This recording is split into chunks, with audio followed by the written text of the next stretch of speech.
Hello, and welcome to episode number 214. This is the Project Management Podcast at pm-podcast.com, and I am Cornelius Fichtner. In last week's interview with Suzanne Matson about her book, The Project Management Coaching Workbook, 6 Steps to Unleashing Your Potential, we discussed very high-level principle that you have to consider when setting out on an improvement journey. We didn't really discuss anything that you could do or give you steps to follow to get you started. Well, let's change that, because this here is a premium episode for all you premium subscribers out there. And today we want to give you a few ideas on how to start on the journey to becoming even better project managers. So in this interview, Suzanne takes us through step 2 in the book, which is the self-assessment.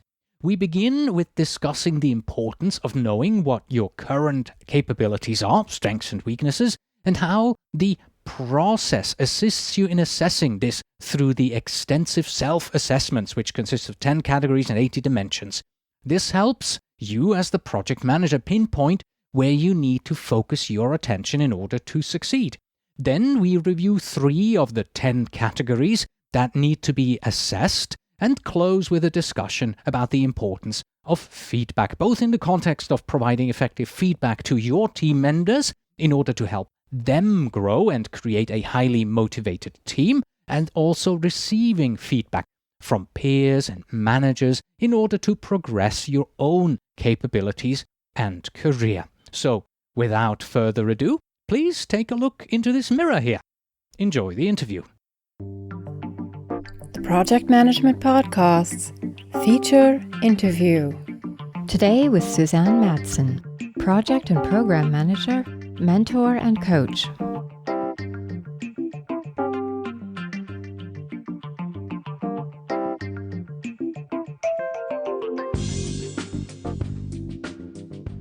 Hello, Suzanne. Once again, welcome back to the Project Management Podcast. Thank you so much, Cornelius. It is an absolute pleasure and a privilege to be here.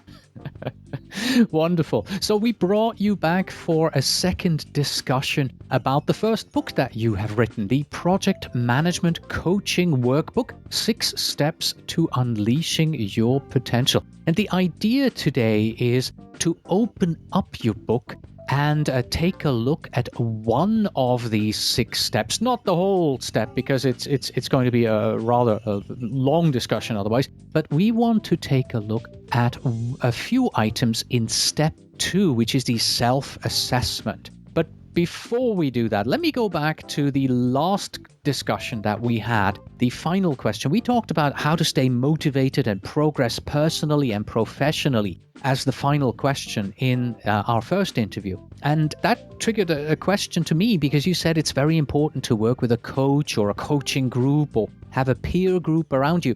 Do you personally coach people? Can people hire you as a coach? I do. And I think what's so fortunate about being a coach is that you can actually do it remotely. Some people really feel that they have to be face-to-face. And where I can, I will meet up with people face-to-face at least once or twice. But on the phone, you can be extremely focused on the phone, because you just focus on what's being said and you don't worry about how you appear. So that can be very powerful to actually be coached remotely as well. Excellent. All right, so let's get into the underlying principles here for step number 2, which is that you have to create a self-assessment, a benchmark of your current skill sets. So what then is the importance of knowing what my capabilities are, my strengths and weaknesses, in order for me to be able to unleash my potential? Well, most fundamentally, there are really 2 things you need in order to progress. First of all, you need to know where you want to go to. Okay, that's the goal.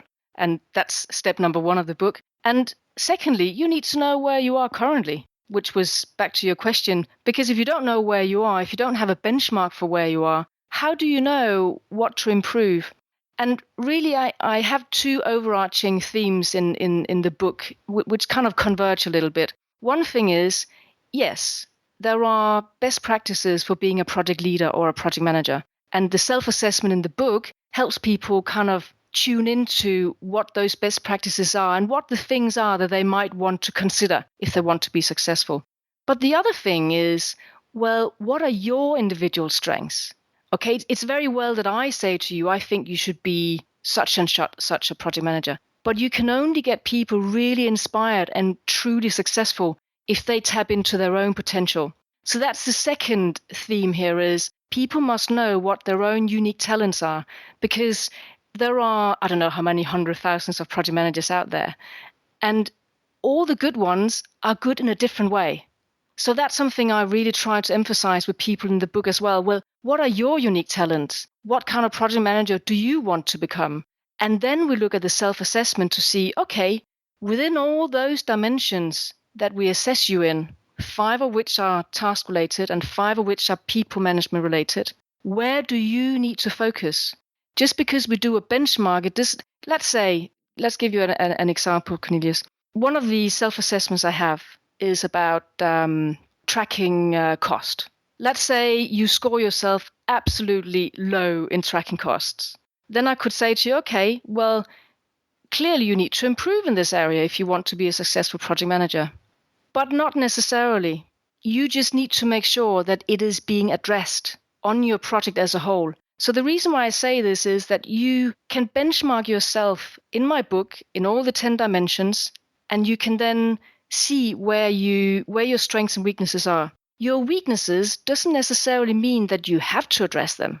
It just means that you take a conscious decision and say, is that a problem or not? If it's not a problem that I'm not very good at tracking cost, then I must just make sure that I delegate it, have someone else do it. So that's really the importance of the self-assessment, is to become aware where you stand, so that if you have some weaknesses that you don't want to work on, well, at least make sure that you address them in some way, either by getting someone else to do it or by improving yourself. Mm-hmm. You write that there are 10 categories and 80 dimensions that you have to go through in that self-assessment step. How long would you say it would take somebody to actually do a good in-depth self-assessment? Does that take a week, 2 weeks? How much time do I need to invest? I actually recommend people doing it several times. So when they read the book initially, they make one pass through where they are. And then as they read on and understand more and they start to take action, they go back after, let's say, a couple of months and they redo their assessment, because then they understand that they have in fact progressed, and that gives people a huge motivational factor. But in the initial pass through, I would say, how long does it take? Well, you could sit down and do it 4 hours maybe, but if it can be very intense. So if it's very intense, people might want to do a couple of 2 areas per evening. So over a week, definitely people could do it.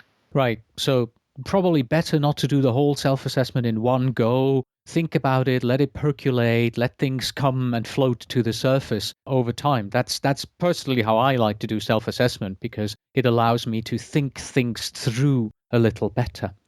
Let's zoom in onto a couple of these areas here. And frankly, I'm no good at tracking cost, so not my favorite one. So let's skip that one. And the 2 that I have selected that we would like to take a closer look at and see how that's done is the first one, managing and motivating the team. And then the second one, we want to also take a look at the leadership behavior. So when I do the self-assessment for managing and motivating the team, what do I look at? How do I rate myself? So what's important here is to appreciate and some of the, because I have a piece of text in the self-assessment to give people a context, to give people an appreciation for what they're assessing in the first place. And then there is a spider diagram with 8 dimensions where people actually can score themselves physically in their book. They actually put, a cross or a dot inside the book. And the things that we look at under managing and motivating the team is how you can tap into the individual team members' motivation. It's really about how much time you spend with people. We're trying to get away from the concept here of just assigning a resource to a task in the plan. This is really much more. This is about understanding the people on your team, spending time with them, finding out what drives each individual person. So asking the question, what's in it for them? What's in it for each individual? And when you spend time with people on your team, you find out what it is that they want to get out of your project? What is it that they want to contribute with? And so you marry up their strengths with the tasks that need to be performed. But as part of this self-assessment, we also look at how much feedback you give people and how much you listen to your team. We look at how you develop people, how you grow people, how much time or how you allow for your team members to contribute and improve how the team works as a whole. But there's also a category around stress management, because as a project manager, you have a responsibility to make sure that your team members are not overworked, for instance, which I know some project managers who actually ignore that fact, and they will drive the team to the ground, because we all need rest periods, and on hectic projects that can become challenging. So we look at the way you interact with your team, the feedback you give them, and also when mistakes happen. How do you deal with mistakes? Do you just punish people? Do you treat mistakes fairly? So they're kind of some of the dimensions that we look at. All right. And the second area is the leadership behavior. What dimensions do I look at there? How do I rate myself in regards to my personal behavior as a leader on the project? Well, first of all, we touched a little bit upon it in a previous interview. It's about understanding the vision of the project. That's definitely one dimension that people need to score themselves in. How good are you at envisioning that end goal of the project, at sharing the vision with the team and sharing the plans and the roles? And how good are you at inspiring your team to achieve that vision? That's all, they're clear leadership capabilities. And then we look at things like being a role model. I come back to this again, that as project managers, we have responsibility. People look to you for decision making, so you need to be a good role model. If you turn up late for a project meeting, well, who's to say that other people don't turn up late for a project meeting? So there are many ways in which project managers can set a good example and be a role model. Don't expect things from someone else that you wouldn't be prepared to do yourself. Under leadership behavior, we look at things such as how good you are at offering support to people. Servant leadership is a big theme these days. Leaders don't really serve themselves. They serve others and they deliver things through others. So you need to be prepared to offer support to your team and to stakeholders. This is more widely seen as leadership.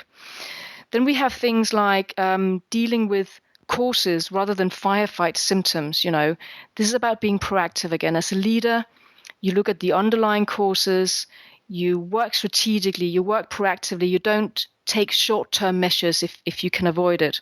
We look at how you can earn respect rather than demand it. I would say a manager, you could say, would often demand respect, whereas a leader would earn respect. That's very important in this aspect. And then we look at things like delegating effectively. That's a clear leadership behavior. And we look at how you can lead your change initiatives with drive and passion. Again, the more drive and passion you have, the easier it is for you to pass it on to your team so that they become more passionate about what they do. So that's how I would sum up that self-assessment. All right. So in regards to the self-assessment, which we're now going to close, it's very important for people to understand that there is a lot of work that they need to do. And this is not a book that you lie in bed in the evening and you read it like a novel. This is a book that requires you to have a pencil in hand, because it's a workbook and you want to improve yourself and you want to work on yourself. A few other areas that you would be looking at in the self-assessment is your skills, knowledge, tracking cost and schedule, like Suzanne has mentioned earlier, risks, issues, scope management, self-management, project stability and identity. And all of this will give you a score, and then Suzanne helps you to consolidate, analyze these scores, and of course create a gap analysis. But everything that you have done so far was, of course, the self-assessment. So let's take a tiny little step forward in closing our discussion here today and look at the second underlying principle here in these steps that we're looking at, and that is the power of feedback. Because so far, the self-assessment, well, it's self-assessment. So how important is the power of feedback? Well, feedback, is important for, again, most areas of life, but for in the context of project management, I would say two areas really. You give feedback to your team and you receive feedback on your own performance. So if we just look at the first one first, the feedback that you get as a person. If you really want to work on yourself and if you want to be a better project manager and a project leader, you've got to understand what other people say about you. Not because their opinion is important in that sense, but because it will give you an insight into how you come across. And a lot of people are kind of daunted by asking for feedback, but it could be one of the most important things that we do in our road to success is about asking for feedback. In the book, there are actually sheets that can be copied out of the book and given to peers and managers to receive feedback. But in failing that, I would encourage people to just ask for 3 simple things when they ask for feedback. First of all, what should I continue to do because I'm doing it well? What should I stop doing because it's not working? And what should I start doing because it's something I'm not yet doing, but it could be really beneficial? If you go out and ask just 3 people who you value, on your project, your managers, your peers, these questions, that's going to give you some insight, I'm sure, that you didn't have before. Okay, what should I continue to do? What should I stop doing? And what should I start doing? But as I said, the book goes much more into depth with actually asking for much more specific feedback. And, what happens then is that you will become aware of some blind spots you have. That means things you weren't aware of that you weren't doing very well, let's say. But, a positive, really, really positive benefit here is that you could come away with people saying, oh, you're brilliant at motivating people. And you are brilliant with the client. And you go, oh, really? I didn't realize. So you get this kind of, you get a really positive sense as well when you ask for feedback. And you come away knowing what your unique talent is, which you might not have known before. So that's why receiving feedback and asking for it is important. And the other way as well, it's your responsibility as a project manager to give your team members feedback so that they in turn can improve. Give feedback when people do something well, give them praise, and give them feedback when they make mistakes. You don't have to go all negative on it. That's not the idea. The idea is to just tell people when something is not working. Take the emotion out of it, be factual and give them examples and do it as soon as you can after the event. And then just focus on the way forward. Because negative feedback doesn't really exist. It's all just feedback. And if you do it from the right place in your heart, if you do it because you want people to improve, they will understand that, you do it with their interest in mind. So feedback, definitely.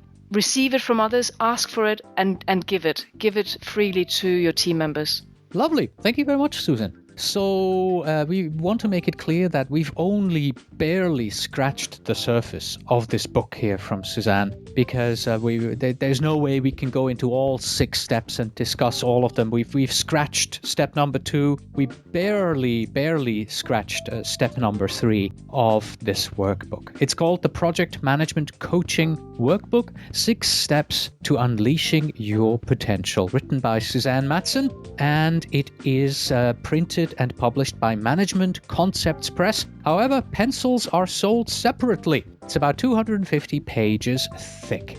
Thank you very much for being on the program again today, Suzanne. Appreciate it. Thank you very much, Cornelius.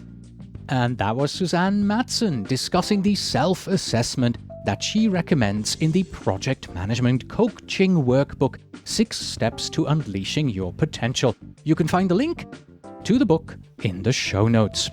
That's it for today. Thank you very much for listening. As always, you can find us on the web at pm-podcast.com. If you are a PMP or PGMP and you are looking for a simple and effective way to earn your PDUs, then try the PDU podcast. Get a new webinar and at least 1 new PDU every month on autopilot. Stop by at pducast.com. That's pducast.com. Please send your emails to info@pm-podcast.com, and when you write, please tell me where in the world you are writing from. And finally, we have this. It's a project management poem. We the willing, led by the unknowing, have done so much with so little and for so long, we are now qualified to do anything with nothing in no time at all. Until next time.